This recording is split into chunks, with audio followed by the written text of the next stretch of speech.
હું તો બાવા ફકીર છું, મારું કશું નથી. મનસુખભાઈ, જે સીસીટીવી લઈને જે આક્ષેપ થાય છે કે સીસીટીવી તો ને લઈને સોશિયલ મીડિયામાંથી લઈને બીજા સમર્થકો એમના છે કે સીસીટીવી બતાવો, સીસીટીવી બતાવો. સીસીટીવીના બાબતે શું છે કે ગુમ કર્યા છે શું છે ને એ બાબતે તમારું શું કેવું છે? જો સીસીટીવી નો એ આક્ષેપ કરે છે કે સીસીટીવી માં કેમ નથી આવ્યો, પ્રાંતની ઓફિસમાં સીસીટીવી કેમેરા હતું તો એમાં કેમ નથી આવ્યો, એ બધા જાતના આક્ષેપ કરે છે. હું આક્ષેપ કરી શકું છું.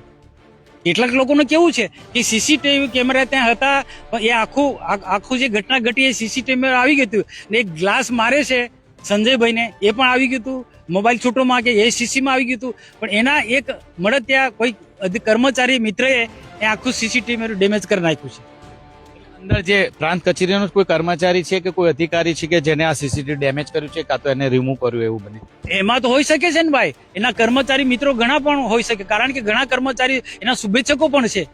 એની સામે કોઈ લેવા દેવાનું નથી. પણ એને બચાવમાં સીસીટીવી કેમેરાને ડેમેજ કર્યું છે, કોઈ ને કોઈ રીતના એને ચેન ચાળા ત્યાં કર્યા છે. એ તપાસનો વિષય છે, એ તપાસનો વિષય. અને જે પ્રાંત જે ગયા છે, જે પ્રાંત ખરેખર તો વિશેષ જવાબદારી પ્રાંતની છે, પ્રાંતે પણ એને બચાવવાના પ્રયત્નો કરે, કારણ કે પ્રાંત એના બહુ મિત્ર છે, સારા મિત્ર છે. મનસુખભાઈનો મોટો આરોપ છે કે જે પ્રાંત અગાઉ હતા, જે અત્યારે જે તે વખતે કેસ વખતના પ્રાંત, એ પ્રાંત ચેતરભાઈને બચાવવાનો પ્રયાસ કરે છે એવું તમારે કેવું છે? આ હું કહું છું, હું જવાબદાર વ્યક્તિ તરીકે કહું છું. અગાઉ પણ મેં એ પ્રાંતના વિરુદ્ધમાં કમ્પ્લેન કરી હતી, જાહેરમાં કીધું હતું આ પ્રાંત અધિકારી આમ આદમી પાર્ટીના કાર્યકર્તાનો ચૈતર વસાવાને સમર્થન કરે છે. મેં વાત કરી છે જે તે સમયે.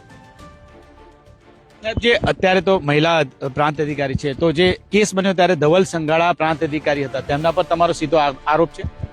જો આ ડેડિયાપાડા તાલુકા, સાગબારા તાલુકાની અંદર એટલાય એવા કર્મચારીઓ છે ડરના ઓથાની અંદર કામ કરે. હું સરકારને પણ આપણા માધ્યમ દ્વારા કહું છું, આવા કર્મચારીઓને રક્ષણ આપો, નથી વિકાસના કામો નહીં થાય.